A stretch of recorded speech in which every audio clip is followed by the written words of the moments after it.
dear student, welcome again, class 12 biology. In previous lecture, we are discussing about chapter number 6, the molecule basis of inheritance. In previous video, we are discussing about general introduction about DNA. In today's class, we are discussing about the structure of DNA.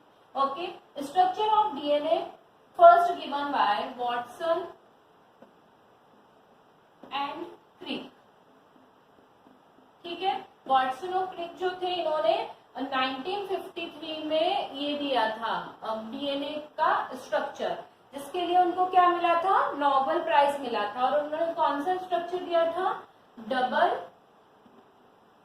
Helix structure. Okay, double helix structure दिया था। Double helix structure के लिए उनको क्या मिला था, Nobel prize मिला था।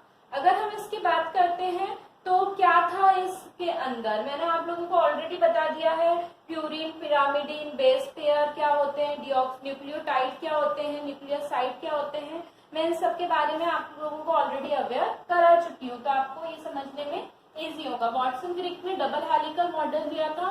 आप लोगों ने सबने रस्सी देखी होगी, रस्सी जिस तरीके से होती है इस तरीके से इसका स्ट्रक्चर देखने को मिलता है, लाइक दिस वे। ओके, मतलब ये क्या होते हैं, एक दूसरे के अंदर कॉइल्ड होते हैं, इस तरीके से गुथे हुए रहते हैं, कॉइल्ड होते हैं और क्या होते हैं, टेंगल्स होते हैं। और ये जो होते हैं इस तरीके का क्या होता है, डीएनए का स्ट्रक्चर देखने को मिलता है। मतलब इसमें क्या होती है, दो स्ट्रैंड होती है, देखिए एक ये और एक ये। एक होती है 3 डेज से 5 डेज और एक होती है 5 डेज से 3 डेज एंड वाली, ठीक है। और ये एक दूसरे में क्या होती है, टेंगल्ड होती है इस तरीके से।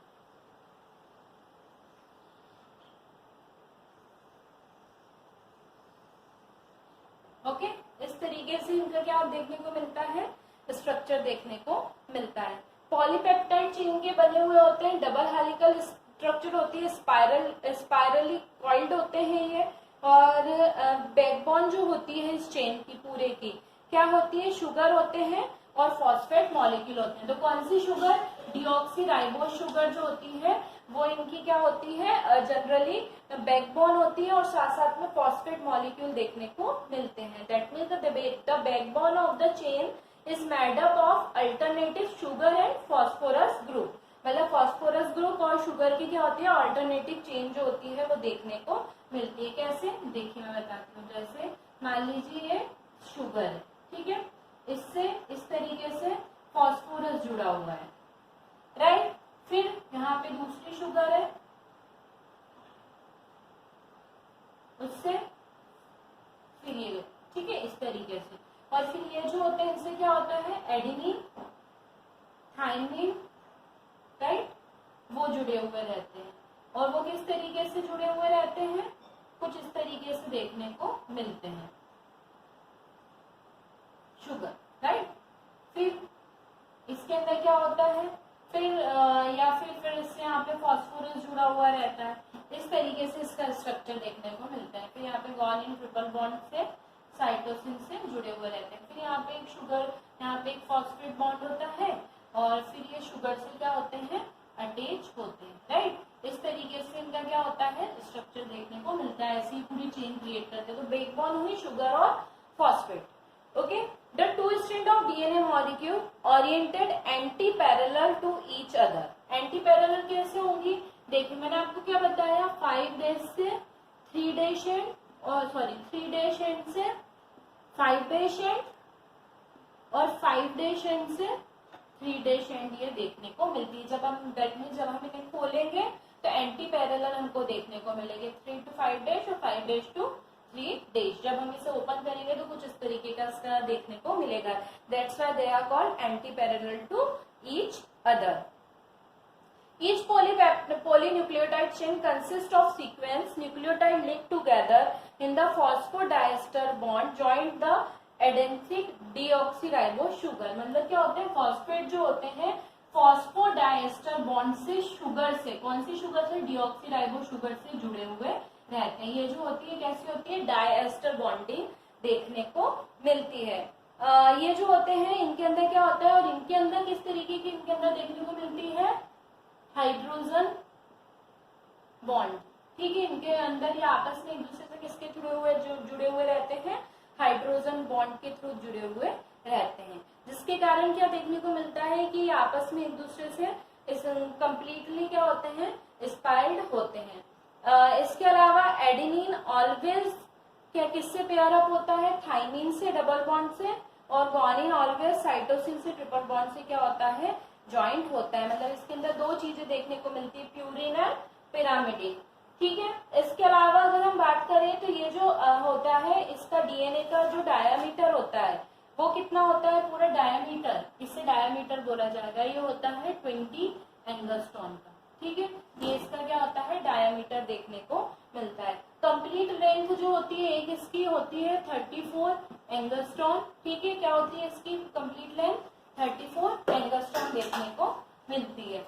इसके बाद अगर हम बात करें तो इसमें क्या होता है, ये तो इसके फास्फोरस और शुगर बेस हो गए, यहाँ पे 10 बेस पेयर देखने को मिलते हैं।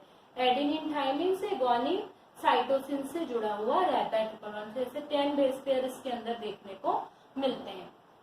ये जो होता है इसके अंदर क्या होता है, पूरा जो होता है 34 एंगस्ट्रॉन इसकी लेंथ होती है। एक ग्रुप के बीच की डिस्टेंस मतलब इतने की डिस्टेंस कितनी होती है, 3.4 एंगस्ट्रॉन होती है। ठीक है, इसके अलावा अगर हम बात करें तो इसके अंदर दो तरीके के ग्रुप देखने को मिलते हैं, एक तो ये वाला और एक ये वाला। तो ये वाला जो होता है इसको बोला जाता है मेजर ग्रुप्स। ठीक है, और ये वाला इसको बोला जाता है माइनर ग्रुप्स। ठीक है, ये क्या होता है, इसका स्ट्रक्चर देखने को मिलता है या फिर इसको ग्रुप भी कहते हैं। ये इस तरीके का इसका किसका डीएनए का स्ट्रक्चर, जनरल स्ट्रक्चर देखने को मिलता है।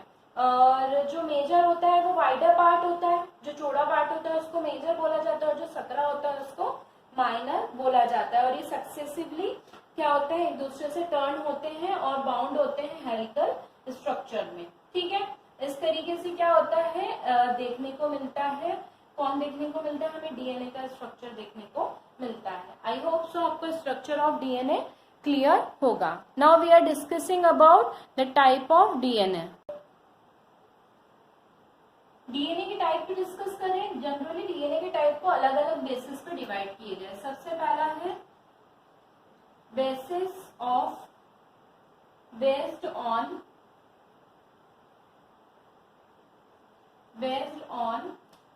Number of strand. ठीक है, नंबर ऑफ स्ट्रैंड। ठीक है, इसके बेसिस पे जब डिवाइड किया जाता है तो जनरली इसको 2 स्ट्रैंड में किया जाता है, एक सिंगल स्ट्रैंड में और एक डबल स्ट्रैंडेड डीएनए। ठीक है, हमने देखा सिंगल स्ट्रैंडेड, सिंगल और दूसरा डबल। ठीक है, single stranded DNA that means ये किसके अंदर देखने को मिलता है, सिंगल स्ट्रैंडेड डीएनए। जनरली ये एक इसका बेस्ट एग्जांपल है 5174। ठीक है, 5174 फेज में मतलब बैक्टीरिया के अंदर ये देखने को मिलता है। डबल स्ट्रैंडेड डीएनए की बात करते हैं तो ये किसके अंदर देखने को मिलता है, जितने भी प्रोकैरियोट्स होते हैं, जितने भी यूकैरियोट्स होते हैं, ठीक है, एक्सेप्ट 5174 फेज डीएनए। ठीक है, इसको छोड़ के प्रोकैरियोट और यूकैरियोट जितने भी होते हैं सबके अंदर ये देखने को मिलता है। ठीक है, सेकंड वाला जो है टाइप डीएनए का वो होता है based on the number of nucleotide, based on the number of nucleotide.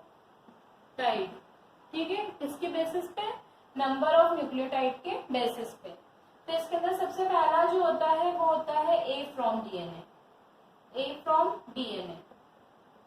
ठीक है, इसके अंदर टोटल कितने 11 न्यूक्लियोटाइड जो होते हैं वो क्या होते हैं पर टर्न पे प्रेजेंट होते हैं। ठीक है, इसके अंदर राइट हैंड। दो तरीके के डीएनए होते हैं, एक होता है राइट हैंडेड डीएनए, अगर जो कॉइल कहाँ से होता है राइट हैंड साइड से, मतलब क्लॉकवाइज डायरेक्शन में होता है, और एक होता है एंटी क्लॉकवाइज डायरेक्शन में, तो वो होता है लेफ्ट हैंडेड डीएनए, है ना। और न्यूक्लियोटाइड किसको बोल रहे हैं, वही मैंने बताया प्यूरिन और पिरामिडिन बेस। तो उसमें मैंने आपको बताया था ना इस तरीके का हेलिक्स होता है, और इस एक के अंदर जो हमने स्टैंडर्ड डीएनए की बात करी थी, है ना, जो बी टाइप का डीएनए होता है उसके, जिसके अंदर 10 बेस पेयर एक के अंदर प्रेजेंट होते हैं, 10 इसके अंदर होंगे, 10 इसके अंदर होंगे न्यूक्लियोटाइड के बेस पेयर। तो यहाँ पे 10 ना होते हुए जिसके अंदर 11 न्यूक्लियोटाइड बेस पेयर होते हैं, वो कौन सा डीएनए होता है, ए फॉर्म डीएनए होता है, मतलब ए टाइप का डीएनए होता है। सेकेंड बी फॉर्म डीएनए, इसके अंदर 10 न्यूक्लियोटाइड बेस पेयर होते हैं पर टर्न पे, और ये भी कैसा होता है, राइट हैंडेड होता है। इसके बाद थर्ड जो होता है वो होता है सी फॉर्म डीएनए। इसमें कितने न्यूक्लियोटाइड के बेस पेयर होते हैं, 9.33, ठीक है, पर टर्न पे, और ये भी कैसा होता है, राइट हैंडेड डीएनए ही होता है। फिर इसके बाद फोर्थ जेड फॉर्म डीएनए, ये जो होता है इसके अंदर कितने 12 न्यूक्लियोटाइड बेस पेयर होते हैं। बेटी कैसा होता है, लेफ्ट हैंड डीएनए होता है, मतलब कौन सी डायरेक्शन में, एंटी क्लॉकवाइज डायरेक्शन में देखने को मिलता है, ठीक है। ये सेकंड टाइप हुआ। इसके बाद अगर हम बात करते हैं तो थर्ड टाइप जो होता है डीएनए का, सबसे पहला हमने किसके बेसिस पे देखा था, सबसे पहले हमने बोला था नंबर ऑफ स्ट्रैंड, तो सिंगल स्ट्रैंड और डबल स्ट्रैंड। उसके बाद हमने अगला जो देखा था वो हमने देखा था किसके बेसिस पे, कि न्यूक्लियोटाइड के, on the basis of nucleotide. अब थर्ड वन जो देखेंगे ऑन द पैलिंड्रोमिक डीएनए, है ना, palindromic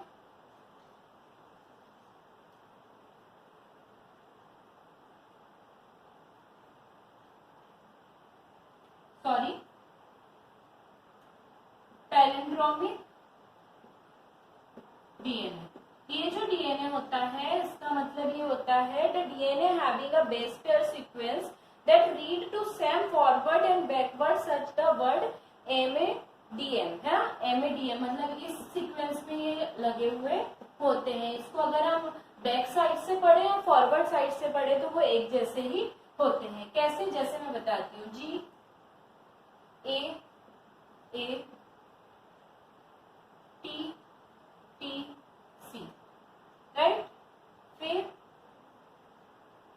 triple bond C T T, double bond आएंगे यहाँ पे, फिर डबल बॉन्ड ए